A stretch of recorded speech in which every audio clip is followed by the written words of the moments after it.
এক নজরে 25 আপনাদের সকলকে স্বাগত। আমি সুপ্রীতি রয়েছে আপনাদের সঙ্গে। সংবিধান রচয়িতা ডক্টর বি.আর. আম্বেদকর সম্পর্কে ভিন্ন মত প্রকাশ করেছিলেন স্বরাষ্ট্রমন্ত্রী অমিত শাহ। রবিবার এই বিষয়ে সাংবাদিক সম্মেলনে নিজের প্রতিক্রিয়া তুলে ধরলেন পিসিসি অ্যাক্ট ওয়ার্কিং কমিটির সভাপতি সুদীপ রায় বর্মন।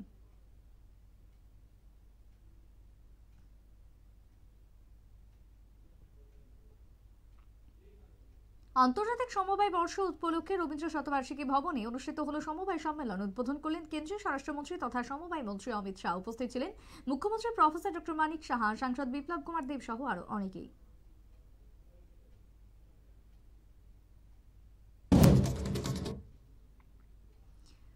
অর্থমন্ত্রী নির্মলা সীতারামনের বড় সিদ্ধান্ত। ৫৫তম জিএসটি কাউন্সিলের বৈঠকে ছোট ব্যবসায়ীদের জন্য ঘোষণা করলেন বড় ছাড়। পাশাপাশি স্কিল ডেভেলপমেন্ট এবং কেন্দ্রীয় ব্যবসাকে জিএসটির ঘেরাটোপ থেকে রেহাইয়ের জন্য এবার ঘোষণা করলেন তিনি। অর্থমন্ত্রী জানান, ছোট ব্যবসায়ীদের রেজিস্ট্রেশন প্রক্রিয়ায় যেন কোনো অসুবিধা না হয় সেই বিষয়টি খেয়াল রেখে সহজ এবং শিথিল করল জিএসটি কাউন্সিল।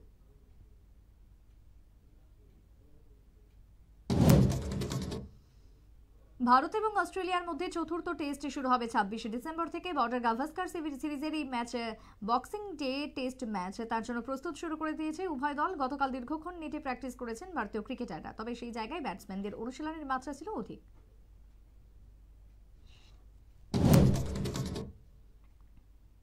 চতুর্থ টেস্টের আগে রবিবার নেটে প্র্যাকটিস শুরু করেছিলেন ভারতীয় দল। কঠোর অনুশীলনে হাঁটুতে চোট পেলেন ভারতীয় অধিনায়ক। কেএল রাহুলের পর রোহিতের এই চোট নিয়ে চিন্তা বাড়াচ্ছে ভারতীয় দলের।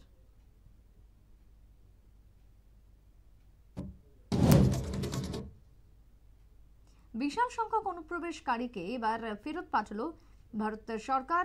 বাইরে পাঠানো হলো। বেআইনি অনুপ্রবেশকারীদের নিজেদের দেশে ফেরত পাঠানোই ছিল ডোনাল্ড ট্রাম্পের বড় প্রচার নির্বাচনে, যাতে হাতিয়ার করে নির্বাচনে লড়েছিলেন ট্রাম্প, যার কারণে 2025 সালে বিশাল সংখ্যক অনুপ্রবেশকারীদের দেশ থেকে বিতাড়িত করার পরিকল্পনা নিয়েছেন তিনি।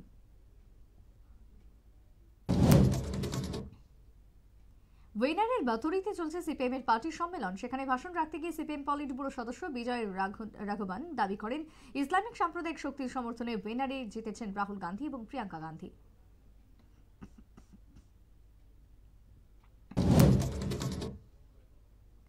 ক্রিসমাস ও নতুন বছরের আগে উল্লাসে মাতল অনূর্ধ্ব-19 ভারতীয় মহিলা ক্রিকেট দল। এশিয়া কাপের ফাইনালে বাংলাদেশকে 41 রানে হারিয়ে চ্যাম্পিয়ন্স ম্যান ইন ব্লু মহিলা শিবির। অপরাজিতভাবেই আসরে চ্যাম্পিয়ন্স হল দল।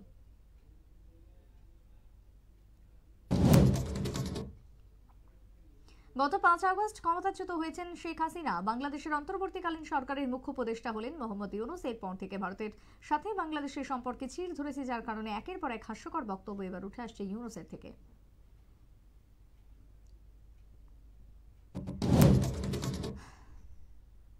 2025 সালে ভারতের মাটিতে সিরিজ খেলতে আসবে ইংল্যান্ডের দল। এরপর পাকিস্তানের মাটিতে রয়েছে চ্যাম্পিয়ন্স ট্রফি। পশ্চিমবঙ্গের এই দুটি আসরের জন্য ভূষিত হলো ইংল্যান্ড দল। দুটি আসরেই জায়গা হলো না অস্ট্রেলিয়ার নির্ভরযোগ্য ক্রিকেটার বেন স্টোকসের।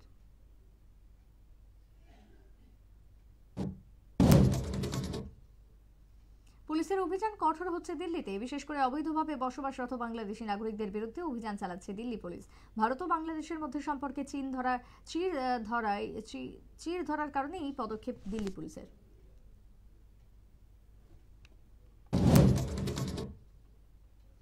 ডিসেম্বর অর্থাৎ আগামীকাল থেকে শান্তিনিকেতনে শুরু হচ্ছে পৌষ মেলা।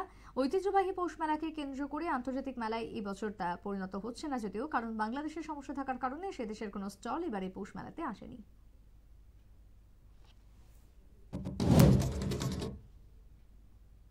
বাংলা সিরিয়ালের জনপ্রিয় মুখ টলিপাড়ার দেবচন্দ্রিমা সিংহ রায়।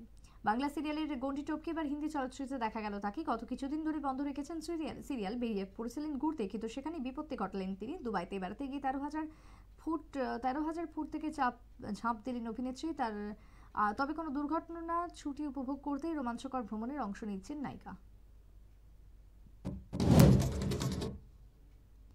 আর্থিক উন্নতিতে জোর দিচ্ছে কেন্দ্রীয় সরকার। উত্তর পূর্ব ভারতের উন্নয়নে তাই জোর ব্যাংকিং সেক্টরে। এনএসি প্ল্যানারি নর্থ ইস্ট ব্যাংকার কনক্লেভে অনুষ্ঠানে যোগ দিয়েছেন উত্তর পূর্ব ভারতের প্রতিটি রাজ্যের মুখ্যমন্ত্রীরা। সেখানে প্রত্যেক মুখ্যমন্ত্রী এবং প্রতিনিধিরা দেশের সার্বিক উন্নতির জন্য ব্যাংকের উন্নতিতে আগ্রহ দেখান।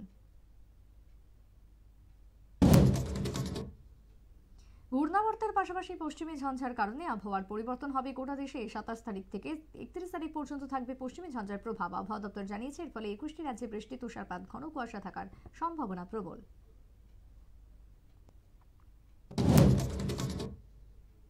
প্রয়াত হলেন জনপ্রিয় রেসলার রে মিস্টেরিও সিনিয়র। ৬৬ বছর বয়সে প্রয়াত হলেন মেক্সিকোর এই রেসলার। ২০০৯ সালে রেসলিং থেকে অবসর নিলেও ২০৩০ সালে তিনি শেষবার রিংয়ে নেমেছিলেন।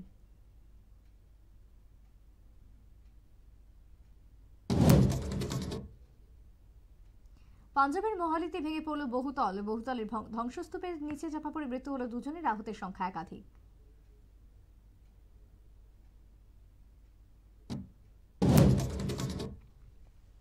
আগামী সপ্তাহে ঘোষণা হয়ে যেতে পারে দিল্লি বিধানসভা নির্বাচনের নিঘণ্ট। তার আগে সমস্যায় পড়লেন অরবিন্দ কেজরিওয়াল। আবগারি দুর্নীতি মামলায় প্রাক্তন মুখ্যমন্ত্রীর বিরুদ্ধে তদন্ত চালিয়ে যেতে ইডিকে অনুমোদন দিল দিল্লির লেফটেন্যান্ট গভর্নর টি.কে. সাক্সেনা।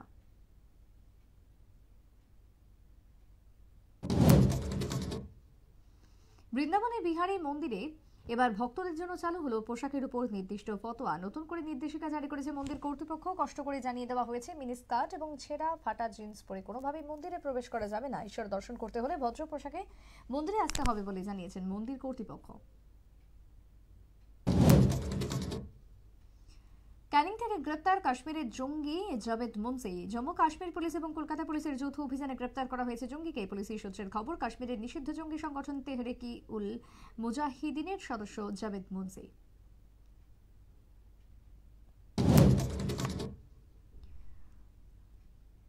বৃষ্টির পূর্বাভাস অনেকটাই শেষ হয়েছে। শীতের ঝলমলে রোদ এবার আকাশে। কিছু কিছু স্থানিক কুয়াশা রয়েছে যদিও, তবে পারদ ওঠানামা চলতে থাকবে আগামী সপ্তাহ, এমনটাই জানিয়েছেন আবহাওয়া দপ্তর।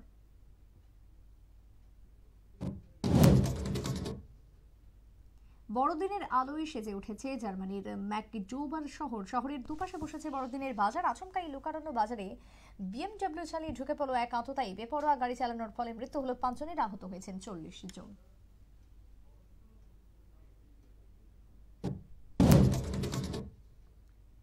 গোটা দেশে অভাব রয়েছে চিকিৎসকের, যার কারণে চিকিৎসা পরিষেবা বিঘ্নিত হচ্ছে, ব্যাঘাত ঘটছে বিভিন্ন রাজ্যে। এই কথা জানিয়েছেন দেশের সর্বোচ্চ আদালত সুপ্রিম কোর্ট। তাই ডাক্তারের পড়ুয়াদের জন্য এখনো পর্যন্ত যে সমস্ত আসনগুলো ফাঁকা রয়েছে তার জন্য একটি বিশেষ কাউন্সিল করার নির্দেশ দিল দেশের সর্বোচ্চ আদালত। অজানা আতঙ্কে কাঁপছে আফ্রিকার দেশ উগান্ডা। করোনা অতিমারির পর এবার নতুন রোগের আক্রমণে আতঙ্কে ভুগছেন দেশবাসী সহ সেখানকার বাসিন্দারা। নতুন রোগের নাম ডিঙ্গা নামের সাথে যুক্ত রয়েছে রোগটির অদ্ভুত উপসর্গ, ভয়াবহ কাঁপুনি, খিঁচুনি রোগের দেহে জানিয়ে দেশের চিকিৎসক সহ অন্যান্য চিকিৎসকরা রীতিমতো চিন্তিত।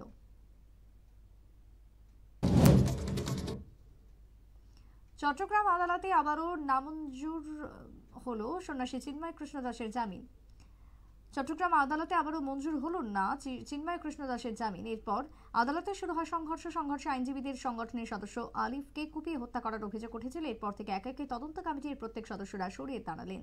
এদিকে আইনজীবী খুনের অভিযোগে 11 জনকে গ্রেপ্তার করা হয়েছে। আগামী 2রা জানুয়ারি পুনরায় চট্টগ্রাম আদালতে চিন্ময় কৃষ্ণ দাসের জামিনের আবেদন শুনানি হবে বলে খবর এখন অবধি। এখনকার মতো এক নজরে 25 পর্যন্তই। পরবর্তী নিউজ আপডেটের জন্য চোখ রাখবেন শুধুমাত্র নিউজ ভ্যানগার্ডের পর্দায়। নমস্কার।